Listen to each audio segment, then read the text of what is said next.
వాళ్ళు చనిపోవడం అనేది పాత ప్రభుత్వానికి సంబంధం ఏంటంటే ఎందుకు పాత ప్రభుత్వం మీద నిందలు? అంటే పాత ప్రభుత్వం అంటే ఒక ఇన్సూరెన్స్ ఒక పాలసీ అనేది అప్పుడు వైఎస్ రాజశేఖర రెడ్డి గారే అడ్డుపడ్డారని చెప్పేసి విమర్శలు చేయడం జరిగింది. అంతకుముందు ఇన్సూరెన్స్ గురించి కేంద్రానికి హ్యాండ్ ఓవర్ చేసేటప్పుడు కాంగ్రెస్ గవర్నమెంట్ ఉన్నప్పుడే కేంద్రంలో దీనికి ఫుల్ సపోర్ట్ వచ్చి అన్నీ చేస్తామంటే అప్పుడు ఏదో అడ్డుపడ్డారు. అప్పటి నుంచి అది కొనసాగకుండానే ఉంది. తర్వాత కరోనా వచ్చిన తర్వాత కొద్దిగా అప్పులు పాలయ్యి ఆ అప్పుల్లో నుంచి కోలుకోలేక దగ్గర దగ్గర 6 నెలలు 7 నెలలు జీతం లేకుండా వాళ్ళు అల్లాడిన రోజులు కూడా ఉన్నాయి. చాలామంది అది ప్రైవేటీకరణ చేస్తామంటే అడ్డుపడ్డారు కొంతమంది. కానీ అది కాకుండా ఎట్లా కూడా కేంద్రం కూటమి ప్రభుత్వం వచ్చిన తర్వాత ఇది ఇచ్చింది ఆదాయం. అట్లాగే ఈ మధ్యకాలంలో జరిగిన కొన్ని ప్రమాదాలకి జగన్మోహన్ రెడ్డి గారి గవర్నమెంట్లో ఇచ్చారు. బాగానే ఉంది, ఇచ్చారు. ఇవ్వలేదని ఎవరన్నారు? వాళ్ళందరినీ తీసుకొచ్చి ఇప్పుడు పెట్టుకుని పక్కన వాళ్ళని మీడియా ముందు నువ్వు మాట్లాడితే ఎంత బాగుంది. నేను ఇచ్చాను వీళ్ళకి నష్టపరిహారం అంటే ఎంత బాగుంటుంది. నువ్వు వీళ్ళకి ఏం చేస్తావు?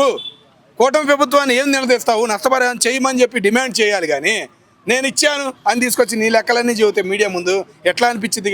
చూసేవాళ్ళకైనా ఎట్లా అనిపించింది? మరి ఆ సలహాదారులు ఏం చెబుతున్నారు జగన్మోహన్ రెడ్డి గారు నాకు అర్థం కావట్లేదు.